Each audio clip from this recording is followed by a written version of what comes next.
لہذا کوشش کریے گا. آپ کے ساتھ شہزادی بھی ہیں, آپ کے ساتھ سید سجاد بھی ہیں, آپ کے ساتھ وہ ننھی بچی بھی ہے. لہذا کوشش یہ کریے کہ ہر بھر شہزا پر حاضری ہو. خدا حیات دے کہ آئندہ سال تک ہم سب محفوظ رہیں, اور جو کمیاں اس سال ہم سے رہ گئی ہیں خدا ان کمیوں کو آئندہ سال ہمیں اتنی قوت عطا کرے کہ ہم اسے پورا کر سکیں. حضرت باب الحوائج میں بلند تر صلوات.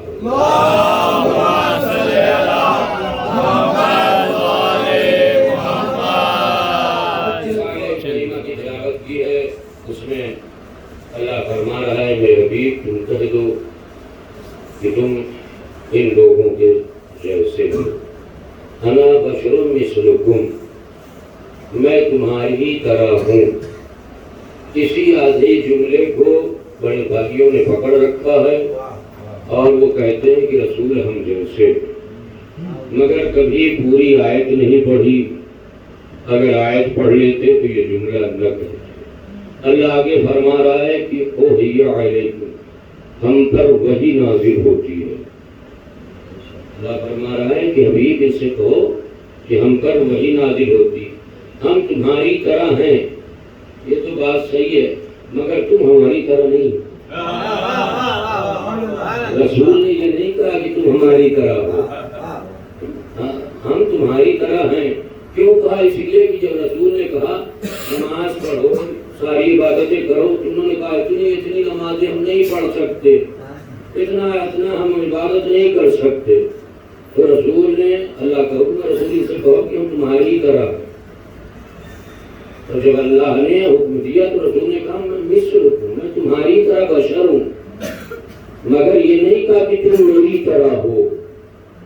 ایک مدرسے میں, ایک اسکول میں ٹیچر پڑھا رہا ہو, اپنے بچوں کو تعلیم دے رہا ہو, وہ ٹیچر ہے بڑا, وہ پڑھا رہا ہے. بچے کہیں گے کہ ہم کہاں اتنا پڑھ پائیں گے جتنا آپ پڑھا رہے ہیں, اتنی ہماری استطاعت کہاں ہے.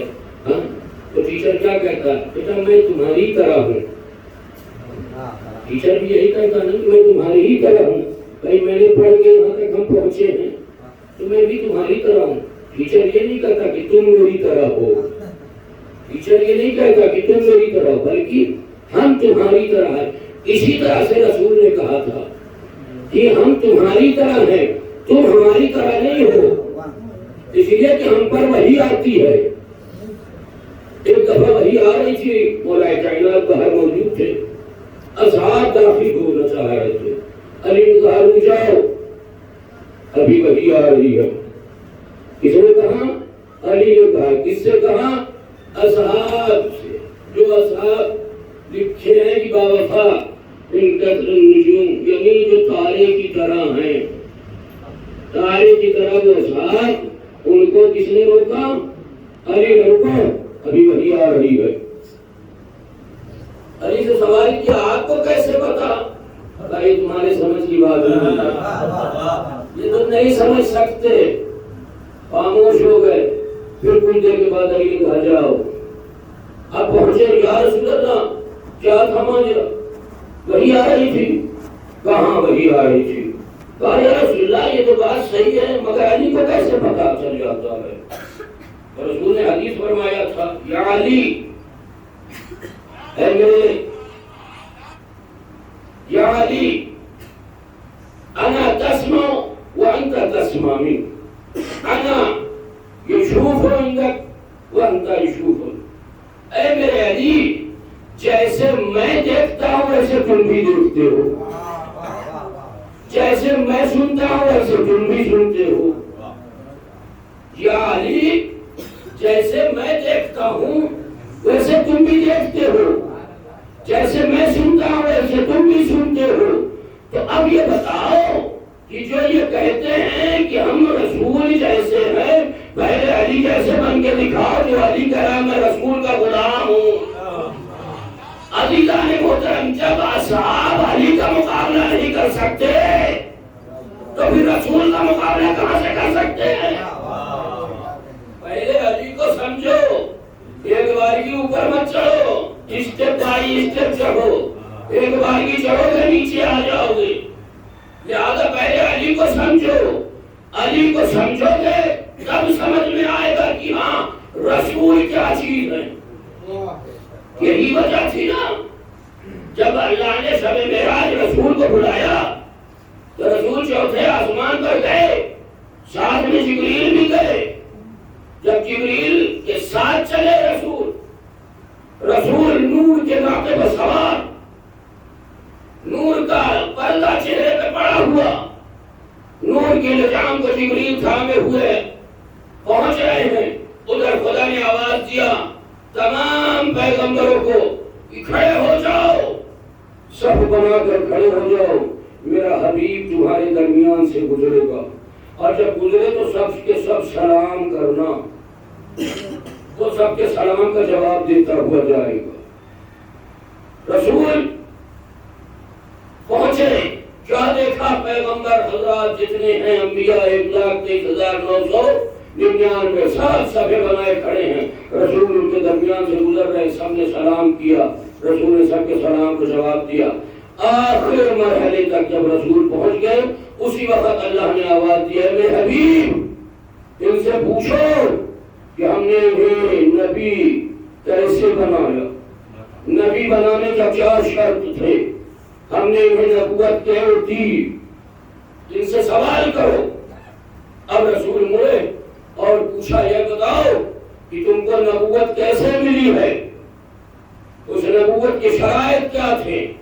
تو روایت کے جملے کی سارے انبیاء متفق علیہ ہو کر ایک ہی آواز میں کہا اللہ نے مجھے 3 شرائطوں پہ نبوت دی ہے. وہ شرائط کیا ہیں؟ کہا پہلی اللہ کی توحید کا اقرار کرنا, دوسری شرائط رسول کی رسالت کا اقرار کرنا, تیسری شرائط آپ کے بھائی کی ولایت کا اقرار کرنا. تب جا کے نبوت ملی ہے. اقرار کسے کہتے ہیں؟ اقرار کہتے ہیں زبان سے بولنے کو, ایمان کہتے ہیں دل کی گہرائی سے قبول کرنے کو. اللہ نے نبیوں نے یہ نہیں کہا کہ میں اللہ کی توحید پر ایمان رکھتا ہوں, آپ کی رسالت پر ایمان رکھتا ہوں, آپ کے بھائی علی کی ولایت پر ایمان رکھتا ہوں. اللہ نے کہا ہے اقرار لیا ہے. اب سب نبی نے تو کہا ہوگا اللہ کی توحید کا اقرار, یعنی سب نے کہا ہوگا لا الہ الا اللہ. پھر رسول کی رسالت کا اقرار لیا ہوگا تو سب نے کہا ہوگا محمد رسول اللہ. اب جب علی کی ولایت کا اقرار لیا ہوگا تو کیا کہا ہوگا علی ولی اللہ. اب لوگ ہم سے سوال کرتے ہیں کہ آپ نے اذان میں علی اللہ کیوں بڑھا دیا. میں ان سے کہتا ہوں میں نے بڑھایا نہیں بلکہ نبی نے یہ کہا ہے. نبی نے علی کی ولایت کا اقرار کیا ہے. جب انہوں نے اقرار کیا تو آپ کو کس نے حق دیا اسے کم کرنے کا؟ ایک صلوات علی محمد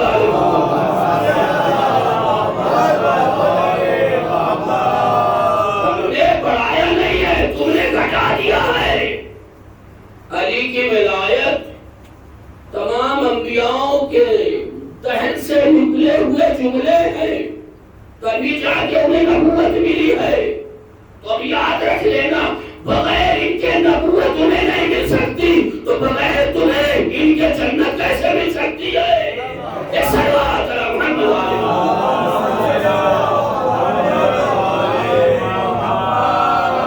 جانو یہ علی ہے کیا, وہی کے لوازمات کیا, وہی کہتے ہیں کسے ہیں؟ اہل بیت نہ جنوں میں سے ہے نہ ملک میں سے ہے. اہل بیت نہ جنوں میں سے ہیں نہ ملک میں سے ہیں, بلکہ اللہ کے نور سے خلق کیے گئے ہوئے. یہ اللہ کے نور کے سے خلق کیے گئے ہوئے. تو وہی وہ خدا کا کلام ہے. اللہ کہہ رہا ہے قرآن میں کہ اگر میں اس قرآن کو پہاڑ پر نازل کرتا تو پہاڑ ایک ہو جاتا, اور اگر کسی اور شخص پہ نازل کرتا تو یہ مر جاتے. لہذا قلب محمد کو اس مقام کو تعین کیا جہاں اللہ نے قرآن کو نازل کیا. تو جب قرآن نازل ہو رہا ہے محمد کے صدر پہ تو پھر اللہ بھی تو قرآن بھیج رہا ہے پاک و پاکیزہ جگہ پر، تو یہ تم نے کیسے تحریر کر دیا کہ اللہ نے رسول کے سینے کو چاک کیا، صاف کیا، پھر اس کے بعد قرآن کو نازل کیا؟ بھائی ان کی طہارت کا تو اعلان اللہ نے پہلے ہی کہہ دیا، انما یرید اللہ، نجاست تو ان کے قریب آ ہی نہیں سکتی۔ تو قرآن نور ہے، یہ بھی نور ہے۔ ایک صلوات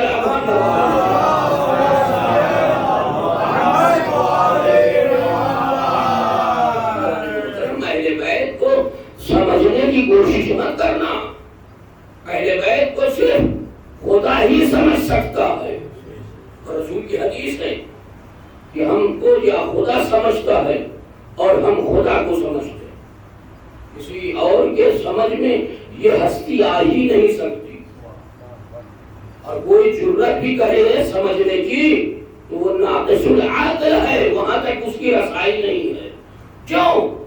اس لیے یہ نوری شخصیتیں ہیں، اور نوری شخصیت کو صرف نور ہی والے درک کر سکتے ہیں، دوسرا نہیں درک کر سکتا۔ کیونکہ ہم جب پیدا ہوئے تو ہمیں نہلانا بھی آتا ہے، وہ ایسے نہیں ہے، وہ پیدا ہوئے تو سجدے میں، اور جس بدن سے آئے وہ فوراً نماز کے لیے کھڑی ہو جاتی ہے، ہمارے ہیں انتظار ہے۔ یہ ہے فرق۔ تو جب اتنا اس ابتدائی ایسی فرق ہے تو بتاؤ پھر ان کے علم کا عالم کیا ہوگا، ان کی منزلت کا عالم کیا ہوگا، ان کی فضیلت کا عالم کیا ہوگا۔ فضیلت میں بس یہی کافی ہے کہ اللہ نے کہہ دیا اے میرے بندے میں تجھ سے راضی ہوں، کیا تو مجھ سے راضی ہے؟ حسین کا یہ آخری حملات تھے نہیں تو آواز قدرت آئی نا، یا ایتھا النفس المطمئنہ ارجعی ربک راضیۃ مرضیہ، اے میرے بندے میں تجھ سے راضی ہوں، کیا تو مجھ سے راضی ہے؟ اور ہم کہتے ہیں اللہ راضی ہو جائے، رضی اللہ، اللہ راضی ہو جائے۔ ارے جب ہمارے افعال سے ہم اللہ سے کہتے ہیں اللہ راضی ہو جائے، مگر دیکھو تو پہلے خدا کہہ رہا ہے تو مجھ سے راضی ہے۔ یہ ہے اہل بیت۔ اہل بیت کی منزلت کسی کو سمجھ میں نہیں آ سکتی، ان کی فضیلت، ان کی منزلت بہت ہی بلند والا ہے، اس لیے یہ مظہر العجائب ہے، ان سے کوئی چیز پوشیدہ نہیں ہے، اور ان کے سامنے ہر چیز خلق کی گئی ہے۔ بعض رائٹر نے تو کہہ دیا کہ شاید انہوں ہی نے خلق کیا ہے۔ جس طریقے سے ان سوالوں کے جوابات دیتے جا رہے ہیں ایسا لگتا ہے کہ یہ کائنات کی جتنی بھی شے ہے سب انہوں نے خلق کی ہے۔ خدائے کائنات، اور یہ چھٹے ایمان سے روایت ہے، ایک ہندوستان سے گیا تھا سوال کرنے کے لیے، اور اس کے سوال کا جواب دیا بھی ہے میرے مولا نے۔ کتنے سوال کیے ہیں، بہت بڑا اپنے مذہب کا عالم تھا۔ ایک سوال پڑھیں گے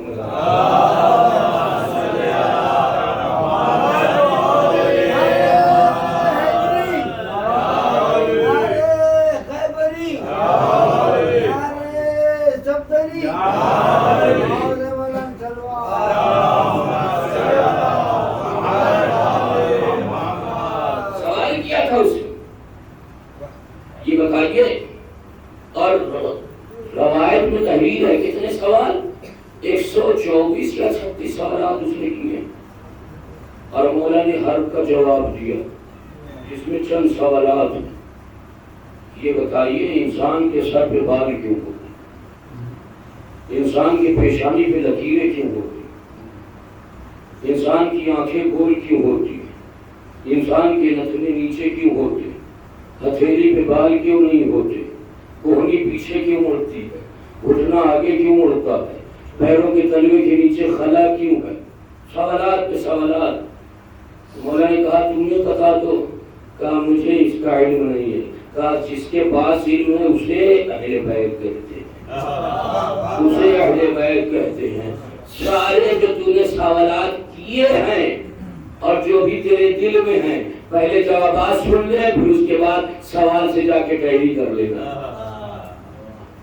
مولا نے بیان کرنا شروع کیا، کہ سر پہ بال کیوں ہوتے ہیں؟ اس لیے کہ سورج کی شعاعیں پڑے گی تو دماغ پہ اثر نہیں ہونے کا۔ پیشانی پہ لکیریں کیوں ہیں؟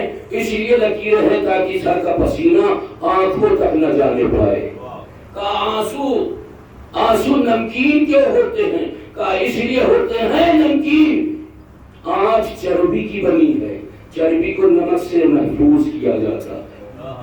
کہا نتنے نیچے کیوں ہے؟ اس لیے کہ سانس لے انسان تو یہ ڈائریکٹ دماغ تک پہنچے۔ کہا اچھا، کہا یہ کوہنی پیچھے کیوں مڑتے ہیں؟ کہا اگر آگے مڑیں گے تو کچھ اٹھا نہیں سکتا۔ کہا ہتھیلی میں بال کیوں نہیں ہوتے؟ کہا اس لیے کہ ہاتھ نرم ہے، بال اگر رہیں گے تو کوئی چیز پکڑ نہیں سکتا، کوئی چیز اٹھا نہیں سکتا۔ کہا اچھا یہ بتائیے پیروں کے نیچے خلا کیوں ہے؟ کہا اگر خلا نہ ہو تو زیادہ دیر تک کھڑا نہیں ہو سکتا۔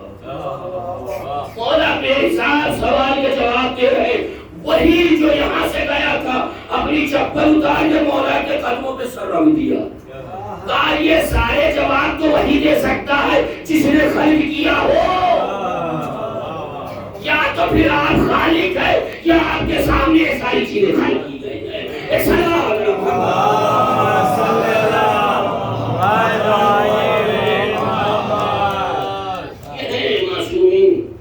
دوسرے کو ہے کہ اگر کوئی مسئلہ پوچھا جائے تو کہیں گے رکو شام کو بتائیں گے، گھر میں بچی سے پوچھ کے یا کسی سے پوچھ کے، روایت موجود ہے، ہم اپنی طرف سے نہیں کہہ رہے ہیں، بیٹی سے پوچھ کے صاحب کے سوال کا جواب دیں گے۔ تو یہ ایسے لوگ ہیں۔ اب آپ کو انتخاب کرنا ہے کہ کس لوگوں کی پیروی کرنا ہے، جو رسول کا ہدیہ جانشین ہے اس کی پیروی کرنا ہے، یا جس نے حکومت کی لالچ لے کے اس تخت پر بیٹھا اس کی پیروی کرنا ہے۔ یہ انسان اشرف المخلوقات ہے، اسے سوچنا پڑے گا، اسے غور فکر کرنا پڑے گا، ہمیں اس کی پیروی کرنا چاہیے جسے رسول نے منتخب کیا۔ ہمیں ادھر ادھر جانے کی ضرورت نہیں۔ اگر تم نے صحیح انتخاب کیا ہوتا تو بھی یہ کربلا واقع نہ ہوتا۔ ابھی آپ نے سماعت کیا سر اور تن کے بارے میں سنا ہے نا آپ نے؟ اس نے تو اپنے درد بیان کیے، سر کے اوپر کیا کیا گزری ہے اور ادھر تن کے اوپر کیا کیا گزری ہے۔ جب آپ کے آپس میں ملے، کیونکہ یہ جب رہائی ہوئی نا تو سارے سر پھر لا کر ایک ساتھ دفن کیے گئے۔ الگ روایتیں ہیں کہ کوئی مصر میں دفن ہوا سر حسین، کوئی شام میں دفن ہوا، یہ بحث الگ ہے۔ معصوم کے سر و تن میں جدائی کر سکتے ہو مگر دفن ایک ساتھ ہوتے، اس میں کوئی وہ نہیں ہے۔ یہ ان کی روایت ہے، یہ بھلا کی روایت ہمارے یہاں بھی ہے، مگر آپ خود سوچیں عقل سے۔ امام سجاد کیونکہ وہاں تک سر موجود ہے، رہائی جب ہوئی تو کہاں گئے ہیں؟ سب گئے ہیں کربلا۔ تو کیا یہ بیٹا اپنے باپ کا سر چھوڑ دے گا وہاں کہ جو ساتھ ساتھ لے کر شام تک پہنچا ہے؟ نہیں، سب کے سر لائے گئے اور کربلا میں امام سجاد نے سب کے سر دفن کیے۔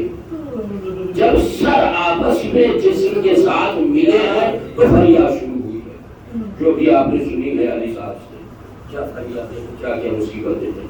مگر ایک سر ہے جسے سر عباس کہا جاتا اس سر نے اتنی اس کے اندر ہمت ہی نہیں رہی کہ وہ سارے مناظر کو دیکھ سکے، اس لیے اپنی آنکھیں بند کیے رہتا، کیونکہ جب بھی آنکھیں کھلی تو بے نگاہی نظر آتی تھی، سکینہ کے رخسار نظر آتے تھے، سید سجاد کے ہاتھوں میں ہتھیلیاں نظر آتی تھی، وہ سر وہ آنکھیں بند ہو جاتی، بہت مصیبت اٹھائی اس سر نے۔ سارے سر تو نوکے نیزہ پہ بلند رہے، لے کے چلتے رہے، مگر یہ سر جو گھوڑے کی گردن میں ٹنگا ہوا تھا، جب بھی گھوڑا پیر بڑھاتا یہ سر ٹکراتا۔ آپ نے محسوس کیا ہے، غور کیا ہے، یہ سر گھوڑے کی گردن میں ٹنگا ہوا، جب بھی گھوڑا قدم بڑھاتا یہ سر کبھی ادھر ٹکراتا کبھی ادھر ٹکراتا، کبھی ادھر ٹکراتا کبھی ادھر ٹکراتا۔ روایت میں یہ ہے کہ مسلسل اس کی آنکھوں سے آنسو جاری تھے اس سر، اور دوسرا جس جگہ سے سوراخ کر کے رسی ڈالی گئی تھی وہاں سے خون جاری ہو لٹکانے کے لیے تو کوئی کیا نا انہوں نے لیکن نہیں یہ نا اس نے بھی ادھر سے ادھر سوراخ کر کے ماں نے صرف علی اصغر کے گلے میں تیر دیکھا تو ماں نے کہا کیا تیرے جیسے بچے بھی نہیں کیے جاتے ہیں یعنی تیر اس پار سے اس پار نکل جانا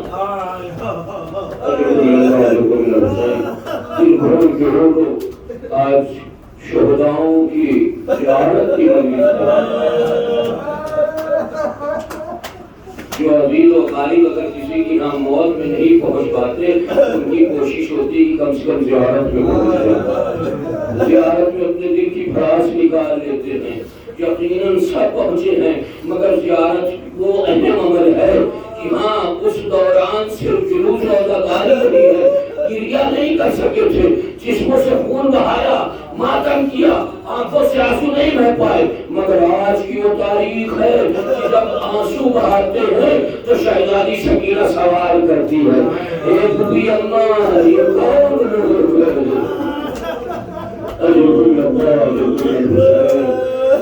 اماں یہ کون لوگ ہیں جو اس طریقے سے رو رہے کیا ان کا بھی کوئی مر گیا ہے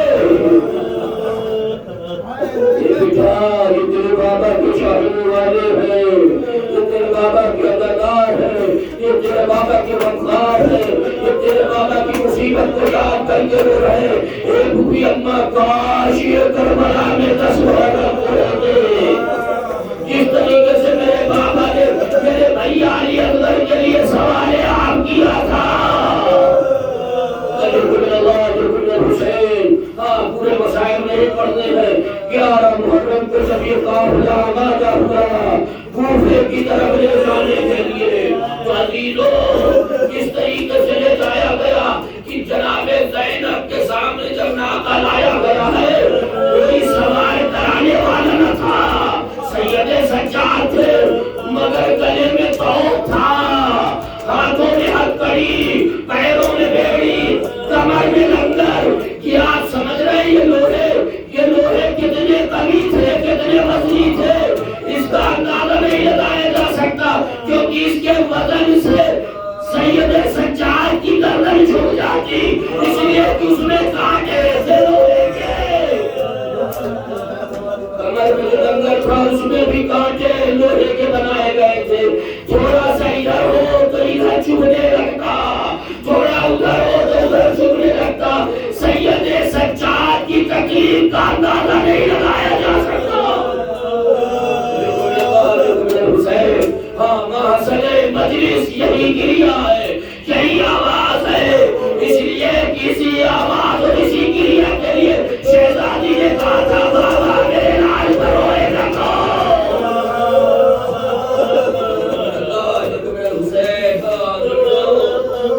یہ وہ 11 تاریخ قیامت کی تاریخ تھی ایسی تاریخ کہ بیویاں گر گر کے بے ہوش ہوتی تھی جب بھی اپنے وارثوں کے لاشیں دیکھے جب بھی اپنے وارثوں کے لاشوں کو دیکھے ارے یقیناً دل درب رہ جاتا ہے دل مچل جاتا ہے ایک بچی ہے تھوڑا چھوٹا سا واقعہ ہے ایک بچی ہے اس کے باپ کا انتقال ہو گیا اس کے بھائی بھی تھے لوگوں نے کہا اس کے جنازے کو دفن نہیں ہونے دیں گے کہا کیا کہا یہ مقروض تھا جب تک قرض ادا نہیں ہوگا ہم اسے دفن نہیں ہونے دیں گے اس بچی کی شادی کا پورا اہتمام اس کے باپ نے کر دیا تھا کہ اچانک اس کا انتقال ہو گیا اس بچی نے کہا دیکھو میرے پاس تو کچھ نہیں ہے کم سے کم میرے بابا کے لاشوں کو تو دفن ہونے دو بابا کے لاشوں کو تو دفن ہونے دو لہذا تمہیں جو چاہیے ہم دینے کے لیے تیار ہیں اس نے اپنے سارے زیورات دیے کس لیے تاکہ بابا کا لاشا دفن ہو جائے مگر سید سجاد سے پوچھو اس کی کیا کیفیت رہی ہوگی کہ ان کے بابا کا سامنے لاشا پڑا ہو اور ایسا لاشا جو کبھی رسول کے پشت پر سوار ہو کبھی رسول نے کلم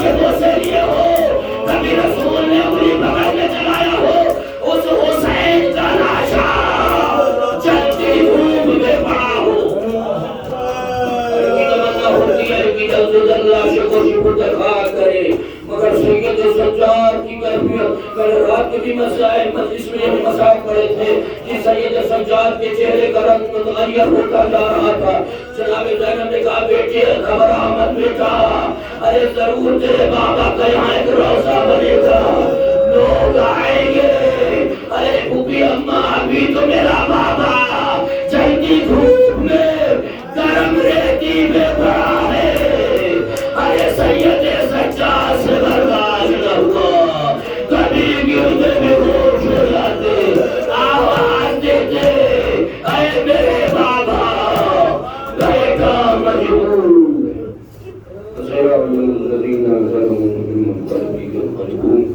پروردگار تجھے واسم مدارک امت کا اس عذر کو اپنی بارگاہ میں قبول فرما. صاحب عزا دانیان عزا سامعین عزا مولا ان سب کو صحت و سلامتی عطا فرما, آئندہ سال تک ان سب کی حفاظت فرما, اور بہترین دعا یہ ہے کہ ان سبھی کو زیارت حسین سے مشرف فرما.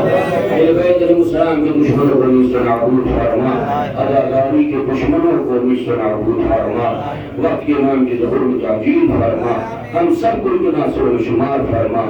ماتم حسین